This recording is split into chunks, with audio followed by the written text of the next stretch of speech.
When I was a toddler, I risked all kinds of hearing loss so that I could lie under my father's piano listening to him play Bach's Goldberg variations. This was before I'd seen Silence of the Lambs. It was also before I discovered the Queen of the Night, before I developed those throat nodules, and before I started violin lessons. It was back when I was a bit like that little girl from Montreal, when Bach was just beautiful music and my ears were little more than enthusiastic sponges. Bach was my favorite composer for much of my childhood. His pieces were filled with mysterious puzzles and dark echoing caverns and those dazzling blades of sunlight that pierced through the clouds on gray days, all things that fascinated me. There was also something about his music, its puzzle-like quality perhaps, that challenged me to create my own. So one day, a few years into my musical studies, when I was 5 or 6, I sat down with a pad of manuscript paper and one of those tiny golf pencils that are always lying around my parents' house, determined to compose the world's greatest piece for violin. I scratched away for what felt like hours, experimenting with different combinations of notes, tearing off pages and dramatically crumpling them up, crossing things out and rewriting until I reached perfection. When I'd crafted a whole phrase, I brought it to my dad. Some of my note heads were on backward, I knew, but the music, I was sure, was incredible. And I was right. It was incredible. It just wasn't original. It was the first 2 measures of Bach's G minor violin sonata. Vivaldi was another one of my favorites at that age. I didn't love everything of his. I didn't care for spring or summer or anything you'd hear in a commercial for cat food. But his double cello concerto, his aria Vedrò con mio diletto, and his winter all shared a clarity of sound, a rhythmic drive, and a sometimes dark intensity that drew me to them. I loved Vitali, too, and Corelli. Baroque music, we'll get to what that is in a bit, was my jam. You know what wasn't my jam? Medieval music. I hated medieval music. The thing is, though, that for years I didn't know I hated it.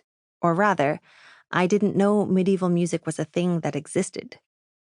All I knew was that once every so often, a sparse, skeletal-sounding piece, the musical equivalent of SNL's Debbie Downer, would issue from those quad speakers, and suddenly the sky would turn black, and all the plants in our house would wilt, and all the joy in my tiny child heart would instantly shrivel up. Then the piece would end, and everything would go back to normal. I'd never heard of Baroque music either. I knew that I loved Bach and Vivaldi and Vitali and Corelli, but I didn't understand that there was a link between these composers, that they all belonged to the same group.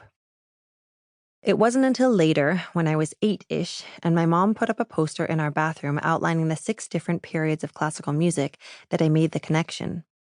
It was 6 back then, but now it's 7. The compositional period I was born into expired with the dawn of the 21st century.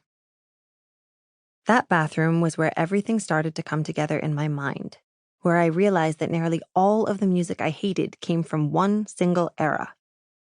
And when I realized this, I was pissed no one had told me sooner, because with that one word, medieval, I could have spared myself hours of torment.